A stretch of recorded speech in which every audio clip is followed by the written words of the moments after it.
শান্তির বাজারে Devika micro finance থেকে চুরি করতে গিয়ে হাতে নাতে আটক এক চোর।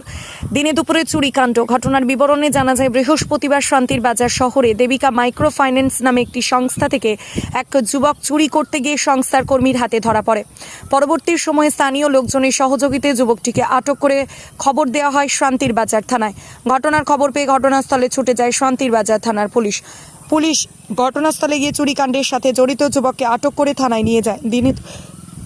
দিনে দুপুরে এই ধরনের চুরিকাণ্ডে পুলিশের ভূমিকা নিয়ে প্রশ্ন করছে সকলে। এখন দেখার বিষয়, চুরিকাণ্ড প্রতিরোধে পুলিশ কী প্রকার পদক্ষেপ গ্রহণ করে। এই বাজারের মধ্যে একজন লোককে আটক করে রাখছে। এখন দেখলাম যে দেবিকা মাইক্রো ফাইন্যান্সে নাকি চুরির উদ্দেশ্যে নাকি ঢুকছে। এখন কি খায় না ড্রাঙ্কেন পারসন নাকি আমরা ডাক্তারের মেডিকেল হসপিটালে নিতে আসছি। আমি ভিতরে বাদ ফিরেছিলাম, এমন ফোন আইসে বাড়ির উপরে দিয়ে ভিতরে হাত ঢুকে জুতা দিয়ে অনেকটা করে জুতা রেখে ফেলেছে খালি পাওয়া। আর এই সাইডে আমরা মোটর আসছিল, কুলার আসছিল, দেখতেছিল দেখেছিলা হ্যাঁ উপর যাইছে পরে দেখা আমারে। এবারে হ্যাঁ হাত সরলেছে যাইতে গেছিল। এবারে আমি যাই দাঁড়াও ঢুকছি। আরে তো অনেকজন ডাকতেছে, কেউ আইতেছে না। এবারে একদম দিদি ডাকছে, দিদি দাদা তারা ডাক আনছে।